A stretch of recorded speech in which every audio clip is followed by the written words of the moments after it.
रहा है कि मना करने के बाद वो बड़े हैं शांति से अपने दिमाग को सेट करना चाहते हैं। भैया हमको नहीं पता कि कौन कहाँ से सेट करना चाह रहे हैं, बट ये बात हकीकत है कि जनता दल यूनाइटेड में सब कुछ ठीक नहीं चल रहा। तो ये बात हम आज से नहीं लंबे समय से हैं, क्योंकि जदयू के कई नेता, कई सांसद, कई विधायक हम लोगों के ही संपर्क में, और जिस तरीके से मुख्यमंत्री के नेतृत्व में एक अविश्वास जनता दल यूनाइटेड के भीतर ही उत्पन्न होता जा रहा है, और उनके राष्ट्रीय अध्यक्ष ललन जी को लेकर जिस तरीके से उन्हीं के नेताओं में एक असंतोष की भावना है, धीरे धीरे ये सतह पर चीज़ें अभी हम लोग तो वही लंबे समय से जानते हैं और हम लोग को बोल भी रहे हैं मौसम। आज इस बात को पुनः मैं विश्वास के साथ कहता हूं कि वो दिन एक बड़ी देखने को मिलेगी। देखिए, कोई भी पार्टी का अस्तित्व तभी रहता है जब उस पार्टी का भविष्य नेताओं को सामने दिखाई देता है। आप मुझे बताइए जनता दल यूनाइटेड का भविष्य क्या है, और उसके बाद एक ऐसी पार्टी जिसके नेता ने बार बार पाला बदलने का काम किया हो, ऐसे में उन नेताओं को इसका खामियाजा भुगतना पड़ा है। भाई मेरे मुख्यमंत्री तो चुनाव लड़ते हैं, वो तो जनता के बीच जाते हैं, और अगर जनता के बीच वो जाते भी हैं तो पूरी बैरिकेडिंग के साथ जाएंगे, जनता उनसे मिल नहीं सकती, लोग उनसे बात नहीं कर सकते, पर उसके बाद कई जगह उनका विरोध हुआ। कुछ दिन पहले मुख्यमंत्री हमारी ही लोकसभा में गए, एक पुल एरिया था वहाँ पे, जिस तरीके से वहाँ पर मुख्यमंत्री और उनके साथ गए हुए कई मंत्रियों का वहाँ पे विरोध हुआ। तो ऐसे में जो लोग जनता के बीच जाते हैं उनको मुख्यमंत्री की गलत नीति और गलत कार्यशैलियों का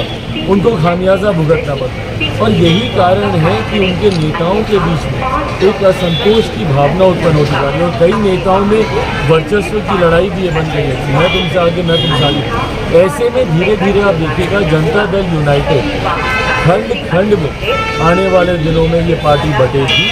और पार्टी का अस्तित्व अब इसके बाद मुझे नहीं लगता कि कोई संभालने वाला होगा। चिराग जी, बिहार में महिलाएं सुरक्षित नहीं है, हाजीपुर की घटना है, एनडीए में रहते हुए अपनी मनोज झा का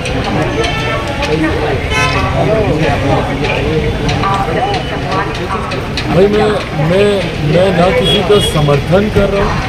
और बल्कि जिस पार्टी से वो आते हैं वो जातियों की पार्टी करने के लिए वो मानी ही गई है। समाज को बांटकर, समाज में भेदभाव उत्पन्न कर उसका राजनीतिक लाभ लेना, MY समीकरण बनाना, अगला पिछड़ा की लड़ाई करवाना, और मैं कभी भी जात पात धर्म मजहब की राजनीति का मैं समर्थक नहीं रहा। हैविंग सेड दैट, जिस कविता का आप जिक्र कर रहे हैं, जो कविता उन्होंने पढ़ी है, भाई ये कविता आज की नहीं है, लंबे समय से,